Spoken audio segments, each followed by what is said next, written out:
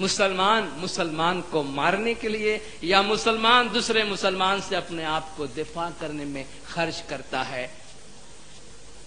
رحمت کہاں ہے؟ اور ان تمام مسائل کا حل یہی ہے کہ رحمت، انسان کرو مہربانی تم اہل زمین پر۔ انسان اگر زمین پہ بسنے والوں کے ساتھ تھوڑی سی رحمت، تھوڑی سی انڈرسٹینڈنگ، تھوڑی سی شفقت کے ساتھ پیش آ جائے تو کتنے مسائل حل ہو سکتے ہیں۔ مگر یہ جو رحمت کا مادہ ہے، رحمت کی تعلیم ہے، امام فرماتے ہیں ہمارا طریقہ Islam is a religion of peace, of love, of care, of generosity. یہ تو صرف نام میں رہ گئے ہیں، اوصاف کدھر ہیں؟ اور مولا فرماتے ہیں کہ آپ اپنی زندگیوں میں ان ایتھیکل پرنسپلز کو برقرار رکھیں تاکہ یہ صفت ہمیشہ ہماری زندگیوں میں موجود رہے۔ چوتھی بار سنو یا محمد پھر کر ہے مجھے آنا جی، چوتھی بار میں پھر کر آؤں گا تو شرم لینے کا جی، عورت مرد سے شرم لے جاؤں گا، سب ڈھورا ریتا ہو جاوے جی۔ چوتھی بار میں آؤں گا، شرم لے جاؤں گا مرد اور عورت سے۔ میں کہتا ہوں جو پہلے امام نے فرمان میں فرمایا، کل جو چیز آپ برداشت نہیں کر سکتے تھے، آج اگر وہ چیز نہ کی جائے تو آپ کہتے تمہارے فیشن کو کیا ہو گیا ہے، تمہارے ایٹیکیٹ کو کیا ہو گیا ہے، تمہاری سویلٹی کو کیا ہو گیا ہے، تمہاری شرافت کو کیا ہو گیا۔ عورت مرد سے شرم لے جاؤں گا، سب ڈھورا ریتا ہو جائے، یعنی سب جانور جیسے بن جائیں گے۔ اپنے دل پہ ہاتھ رکھ کے کہیے، کیا آپ اپنے فیملی ممبرز کے ساتھ بیٹھ کر اب ٹیلی ویژن کے سامنے بیٹھ سکتے ہیں؟ کوئی بھی شریف شائستہ فیملی اپنی پوری فیملی کو ایک ساتھ لے کر ٹیلی ویژن کے سامنے بیٹھ سکتے ہیں؟ میں یہ کہتا ہوں جو چیز آپ کے والدین، ہمارے والدین سوچ نہیں سکتے تھے وہ کچھ آج ہو رہا ہے، اور مولا نے فرمایا کہ آپ اپنی زندگیوں میں یاد رکھیے گا کہ بہت سی چیزیں، بہت سے ویلیو سسٹم آپ کی زندگیوں میں ایسے آئیں گے جو آپ کے نہیں ہیں، جو باہر سے آئیں گے وہ آپ کے لیے نقصان دہ ہیں، اور آپ ان کو اپنی زندگیوں میں داخل کرنے کی غلطی مت کرنا۔ یہ نہ سوچیں کہ جو چیزیں میڈیا کی طرف سے آ رہی ہے، جو چیز ہمیں اسکرین پہ دکھایا جا رہا ہے، بس وہی زندگی ہے، بس وہی رواج ہے، بس وہی ہماری زندگی کا آج کا رسم و رواج ہے۔ ایسا نہیں ہے، بلکہ وہ ہمیں مجبور کر رہے ہیں کہ آپ اپنے اخلاقی دائرے کو توڑیں اور ان سے باہر نکلیں، کیونکہ ان میں بعض اور لوگوں کا مفاد موجود ہے، بار بار امام زور دیتے ہیں کہ مضبوطی سے اپنے اخلاقی دائرے کو تھامے رہے. فرماتے ہیں سب ڈھورا ریتا ہو جاوے جی، سب جانور جیسے بن جائیں گے، اور اب کیا باقی رہ گیا ہے؟ اب کیا باقی رہ گیا ہے؟ اب یہ کچھ سدھارنے کے لیے آسمان سے کوئی فورس نہیں آئے گی. زمانے کے امام کی ہدایات ہمارے پاس موجود ہیں، ان کو سنیں، ذہن میں رکھیں اور عمل کریں. امام ہمیں اس قسم کی بے راہ روی سے روکنا چاہتے ہیں، راہ راست پر رکھنا چاہتے ہیں، اور راہ راست پر رہنے کی کوشش کریں. مگر دیکھیے جو کچھ کہا گیا ہے وہ کتنا سچ، صحیح اور بالکل بین ایپرنٹ بن کے ہمارے سامنے ہے. 5ویں بار سنو یا محمد پھر کر ہے مجھے آنا جی، 5ویں بار میں پھر کر آؤں گا سو سخاوت لینے کا یہ جی، دولت مند سے سخاوت لے جاؤں گا سو نہ رہے کچھ باقی جی. اس طرح میں نے آپ کو عام سے نیمونیشن کا حوالہ دیا. اب پھر سے کہتا ہوں، غربت، ناخواندگی، ان پڑھ رہنا، اکنامک پرابلم کوئی پرابلم نہیں ہے. دنیا میں جن کے پاس ہے وہ اگر اپنی دولت کا تھوڑا سا حصہ انسانیت کے ساتھ شیئر کر لے. لیکن آج جو سخاوت بھی کرتا ہے، کوئی آپ کو مدد بھی کرتا ہے تو کتنی شرطیں لگا کر کرتا ہے. کوئی بھی ملک آپ کی مدد کوئی سیاسی شرطوں کے بغیر نہیں کرتا، اور آپ کی ایک دو اپنی پولیٹیکل ڈیسیشنز کی وجہ سے آپ کی ساری سخاوت آپ سے روک دی جاتی ہے. تو وہ سخاوت نہیں ہے، وہ سخاوت نہیں ہے، وہ سیاست ہے. اور آج اگر کوئی سخاوت کرنا بھی چاہتا ہے عام طور پہ تو سخاوت سے پہلے اپنا نام لکھوائے گا، بعد میں سخاوت کرے گا. اسلام کہتا ہے سخاوت ایسی کرو کہ تم ایک ہاتھ سے دیتے ہو تو دوسرے ہاتھ کو اس کا اندازہ نہ ہو، اس کا علم نہ ہو. اس کا یہ مطلب نہیں کہ سخاوت نہیں ہے، سخاوت ہے. مگر سخاوت جس پیمانے پہ لوگوں کے پاس دولت ہے اس کے مقابلے میں سخاوت بہت کم ہے. اور آج اگر ہمارے کانٹیکسٹ میں سخاوت کا کوئی بہترین نمونہ، کوئی بہترین مثال دیکھنی ہے تو امام زمان شاہ کریم الحسین صلوات اللہ علیہ ہے، جو نہ صرف خود سخاوت کر رہے ہیں بلکہ سخاوت کی مہم چلا رہے ہیں، اور دنیا بھر کے ایسے سخی لوگوں کو اور سخی اداروں کو جمع کر رہے ہیں اور انہیں بتا رہے ہیں کہ وہ دولت کہاں خرچ کی جانی چاہیے. کیونکہ یہ سارے اخلاقی بنیادیں محمد اور آل محمد کے گھر کے اندر ہے، وہاں سے پھوٹتے ہیں.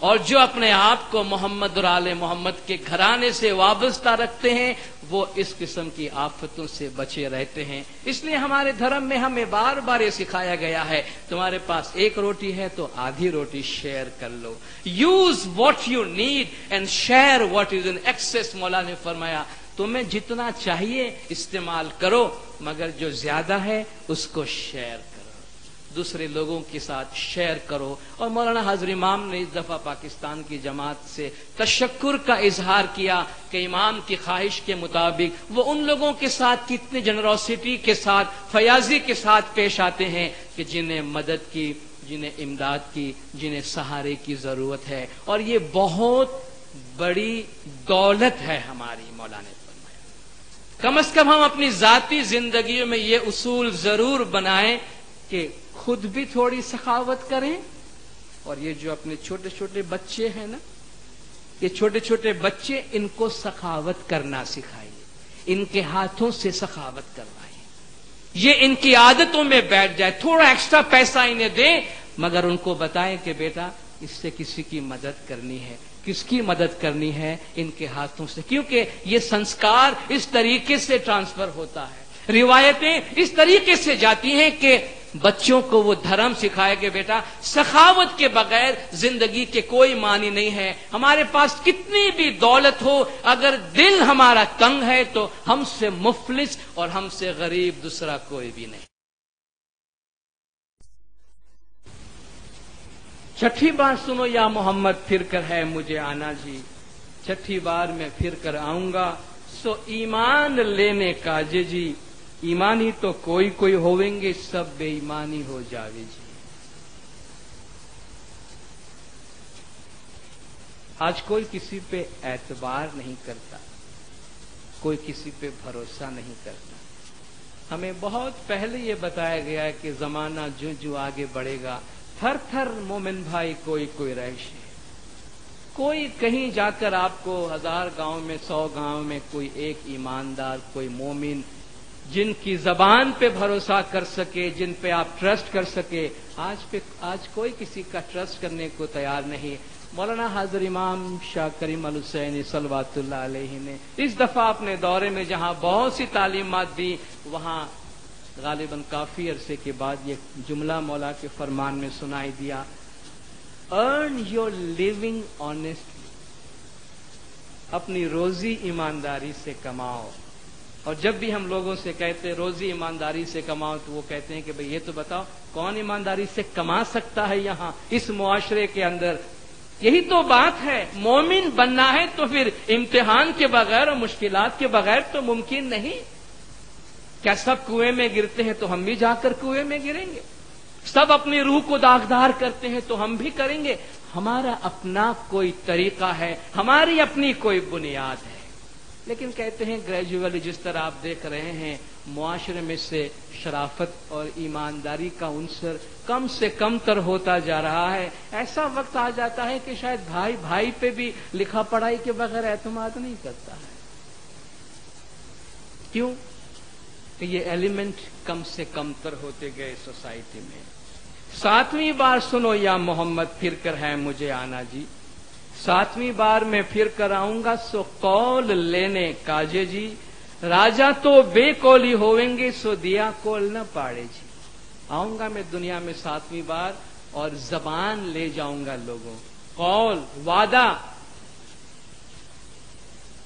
نام لینے کی ضرورت نہیں ہے. حکومت پہ آنے سے پہلے لوگ آپ کے گھر گھر آ کے بڑے بڑے وعدے کر کے جاتے ہیں، یا وہ لوگ ذمہ دار عہدوں پہ فائز ہوتے ہیں بڑے بڑے وعدے آپ سے کرتے ہیں.